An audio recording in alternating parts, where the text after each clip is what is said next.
भक्तों, ओम नमः शिवाय, श्री शिवाय नमस्तुभ्यम, जय श्री महाकाल। जी हाँ भक्तों, आप सबको भी पता होगा कि इस समय नवरात्रि का महापर्व चल रहा है। क्या चल रहा है? नवरात्रि का महापर्व चल रहा है। और नवरात्रि के महापर्व में आज मैं आपको ऐसे ऐसे उपाय बताने वाला हूँ कि अगर आपकी कोई भी इच्छा, कोई भी मनोकामना अगर अभी तक पूरी नहीं हुई है, तो सारी इच्छा मनोकामना अवश्य रूप से पूरी होगी ही होगी। क्या करना है, कैसे करना है, पूरा का पूरा आपको बताने वाला हूँ और अच्छे तरीके से आपको समझाने वाला हूँ। तो बस उपाय ध्यान से सुन के अच्छे से करिएगा। और कल 5 अक्टूबर को आपको पता है कि नवरात्रि का तीसरा दिन है। क्या है? तीसरा दिन है। तो नवरात्रि के तीसरे दिन में कौन सी माता होती हैं, किनका नाम लेके करना है, तो आपको पूरा का पूरा आपको बताने वाला हूँ। तो बस उपाय ध्यान से सुन के अच्छे से करिएगा जरूर, ठीक ना। देखिए, पूज्य गुरुदेव की जो कथा होती है ना, जो पूज्य गुरुदेव की कथा होती है, उसमें लाखों की भीड़ आती है, आप सबको पता है, ठीक। तो ये पिछले साल की बात है, साल 2023 की गुरुदेव की कथा चल रही थी और गुरुदेव की कथा में लाखों की भीड़ आई। अब जब गुरुदेव की कथा में लाखों की भीड़ आई तो वहाँ ज्यादातर जो भक्त थे ना, उन्होंने क्या किया, पत्र के द्वारा, किसके द्वारा, पत्र के द्वारा अपनी मनोकामना गुरुदेव तक पहुंचाई। अब जब गुरुदेव के पास पत्र पहुंचा और गुरुदेव ने पत्र पढ़ा, तो वहां गुरुदेव ने देखा कि सबकी अपनी अपनी अलग अलग मनोकामना है। किसी की धन प्राप्ति की मनोकामना, किसी की कर्जा मुक्ति की मनोकामना, किसी की कोई और, किसी की कोई और, मतलब तरह तरह की अपनी अपनी मनोकामना थी। और वही ये सब चाह रहे थे, गुरुदेव कोई उपाय बता दें तो हमारी इच्छा मनोकामना सारी की सारी पूरी हो जाए। अब जब गुरुदेव ने ये देखा, तब गुरुदेव ने 2 से 3 उपाय बताए और कहा केवल और केवल ये उपाय कर लेना, जो कोई भी इच्छा है, जो कोई भी मनोकामना है, अवश्य रूप से पूरी होनी ही होनी है। अब जब गुरुदेव ने उपाय बताया तो लोगों ने जा जाके इस उपाय को घर में करना शुरू कर दिया। अब जैसे ही लोगों ने जा जाके इस उपाय को घर में करना शुरू कर दिया, वही लोग गुरुदेव की कथा में मात्र 1 से डेढ़ महीने के बाद वापस आए। अब जब वही लोग गुरुदेव की कथा में वापस आए, तो उन्होंने क्या किया, फिर से एक बार गुरुदेव को पत्र लिखा। लेकिन ये वाला जो पत्र था ना, ये गुरुदेव को धन्यवाद के रूप में पत्र था कि गुरुदेव धन्य हो आपका, आपके द्वारा बताया गया उपाय हमने किया था और तीसरे दिन किया था, और ये उपाय करने मात्र से ही हमारी इच्छा मनोकामना जो कुछ भी हमारे थी अंदर, वो सारी की सारी पूरी हो गई है। आपका कोटि कोटि धन्यवाद। तो देखिए, जो लोग भी अभी मेरी आवाज़ सुन रहे हैं, अगर आपको भी जानना है कि आखिर ऐसा कौन-सा उपाय है, जिसको करने मात्र से इच्छा मनोकामना पूरी हो जाती है और बाबा भोलेनाथ प्रसन्न हो जाते हैं, तो चलिए हम बताते हैं आपको आज की इस वीडियो के माध्यम से कि आपको करना क्या है। तो बस उपाय ध्यान से सुन के अच्छे से करिएगा ज़रूर। अगर आपने आज का ये उपाय ध्यान से सुन के और अच्छे तरीके से कर लिया, तो जो कुछ भी आप माँगना चाहते हैं बाबा भोलेनाथ से, अवश्य रूप से आपकी इच्छा मनोकामना पूरी होगी ही होगी और बाबा भोलेनाथ आपसे प्रसन्न अवश्य रूप से होंगे ही होंगे। ठीक है, क्या करना है, कैसे करना है, पूरा आपको बता के और अच्छे तरीके से आपको समझाने वाला हूँ, ठीक।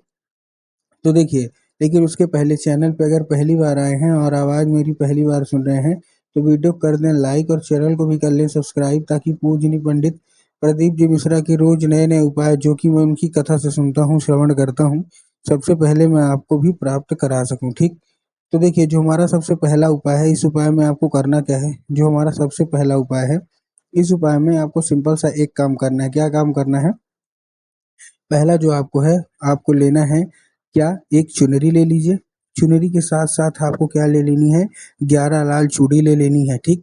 फिर से बता रहा हूँ, क्या लेनी है, एक चुनरी, और चुनरी के साथ-साथ आपको 11 लाल चूड़ी ले लेनी है, ठीक? और साथ में आप नेल पॉलिश ले लीजिए। अब आपको करना क्या है, जो चुनरी है वो लाल रंग की होनी चाहिए। सबसे पहले तो आपको ये ध्यान रखना है, चुनरी किस रंग की होनी चाहिए, लाल रंग की होनी चाहिए, ठीक। तो आपने लाल रंग की चुनरी ले ली। अब लाल रंग की जब आप चुनरी लेंगे और चुनरी लेने के साथ आपको करना क्या है, जैसे चुनरी तो ले ली, उसके साथ साथ 11 लाल चूड़ी लेना है। और जो चूड़ी लेंगे तो आपको ध्यान रखना है कि जो चूड़ी है ना, वो लाल ही होनी चाहिए। ये नहीं कि बहुत सारे 11 के 11 आपको लाल लेनी। बहुत सारे लोग गलती क्या करते हैं कि चूड़ी ले तो ली, लेकिन चूड़ी लेने के बाद क्या करते हैं, 3 चूड़ी पीली ले लेंगे, 4 चूड़ी मतलब हरी ले लेंगे, फिर और कुछ ले लेंगे, नीली ले लेंगे। ऐसा आपको नहीं करना। 11 की 11 जो चूड़ी है वो आपको लाल ही लेनी है, ठीक। तो ले लिया।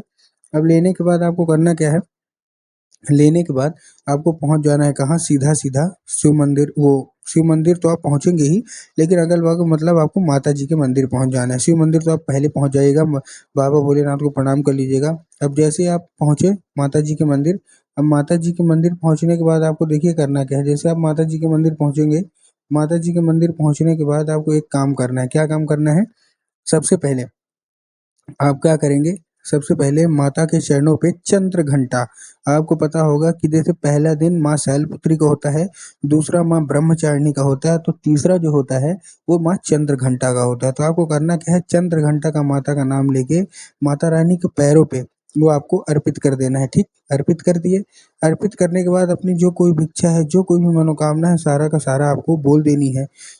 चूड़ी भी रख दीजिएगा, चुनरी भी रख दीजिएगा, दोनों चीज़ रख देना। ये नहीं कि केवल और केवल आप चूड़ी रखें या चुनरी, कुछ भी, दोनों चीज़ रखिए। नेल पॉलिश है वो भी रख दीजिए और माता से उसको मांगिए कि माता कृपया करके हमारे जीवन की सारी दुख दर्द हमारे मिटाइए, हम लोग बहुत ज़्यादा परेशान हैं, ठीक। बोल दिए। अब बोलने के बाद आपको करना क्या है, जैसे आपने बोल दिया, बोलने के बाद आपको क्या करना है, देखिए, सबसे पहले आपने अर्पित किया, माँ चंद्र घंटा का नाम जरूर ले लीजिएगा। उसके बाद आपको क्या करना है, उसके बाद जो चुनरी है वो आपको माता को अच्छे से पीछे से आपको चढ़ा देनी है, मतलब ओढ़ा देनी है। और जो चूड़ी है, मतलब चुनरी तो आपने ओढ़ा दिया, जो चूड़ी है वो उनके हाथों पे आपको अर्पित कर देनी है। अगर माता का हाथ अच्छे से दिख रहा है तो आप पहना दीजिए, अगर नहीं दिख रहा तो आपको क्या करना है, चुपचाप आपको केवल और केवल वो उनके हाथ में ऐसे टच करा के रख सकते हैं, उसको मतलब समर्पित हो जाएंगी, माता उसको स्वीकार कर लेंगे। पूज्य गुरुदेव कहते हैं कि अगर आपने ऐसा कर लिया तो माता रानी अवश्य रूप से आपसे प्रसन्न होंगी ही होंगी, और आपकी जो कोई भी इच्छा मनोकामना है ना, जो कि अभी तक पूरी नहीं हो रही है, वो भी सारी की सारी इच्छा, सारी की सारी मनोकामना, वो भी अवश्य रूप से पूरी होंगी ही होंगी, ठीक है। पूज्य गुरुदेव कहते हैं अगर माता आपसे प्रसन्न हो गई तो हर एक मनोकामना आपकी बहुत जल्द पूरी होगी। ये था कौन सा, ये था हमारा पहला उपाय। अब जो दूसरा उपाय है वो पान के पत्ते का उपाय है। अब देखिए इस उपाय में आपको करना क्या है, आपको एक पान का पत्ता लेना है। पान का पत्ता ले लिया, अब पान का पत्ता लेने के बाद आपको करना क्या है, जैसे आपने पान का पत्ता लिया, पान का पत्ता लेंगे और पान का पत्ता लेने के बाद आपको उसमें क्या करना है, शहद का लेपन कर देना है। क्या करना है, शहद का लेपन कर देना है। अब देखिए जब आप शहद का लेपन करेंगे तब आपको ध्यान रखना है कि जो शहद है वो चिकने साइड, जो मतलब वो होता है ना, उसके चिकने साइड, पान की चिकने साइड आपको शहद का लेपन करना है और लेके पहुंच जाना है कहाँ, सीधा सीधा आपको इस बार शिव मंदिर लेके जाना है, ठीक ना। ध्यान रखिएगा इस बार आपको कहाँ जाना है, आपको इस बार लेके उसको शिव मंदिर जाना है। अब जैसे आप शिव मंदिर पहुंचे, अब शिव मंदिर पहुंचने के बाद आपको करना क्या है, जैसे आप शिव मंदिर पहुंचे, शिव मंदिर पहुंचने के बाद आपको सबसे पहले करना क्या है, आपको सिंपल सा आपको एक काम करना है। क्या करना है, आपको माता शोक सुंदरी की जगह पे अर्पित करना है। अब देखिए जिनको पता है कि माता शोक सुंदरी की जगह कहाँ होती है उनका तो ठीक, लेकिन बहुत सारे ऐसे लोग हैं जिनको यही नहीं पता कि माता शोक सुंदरी की जगह होती कहाँ है। तब गुरुदेव ने साफ साफ बताया कि जो जलाधारी है, जलाधारी के बिल्कुल बीचों बीच उनकी जगह होती है। तो बस आपको करना क्या है, चुपचाप वहीं अर्पित कर देना है बस। पूज्य गुरुदेव कहते हैं 1 से 1.5 महीना लगेगा, इतने के बीच आपकी सारी इच्छा, सारी मनोकामना अवश्य रूप से पूरी होंगी ही होंगी।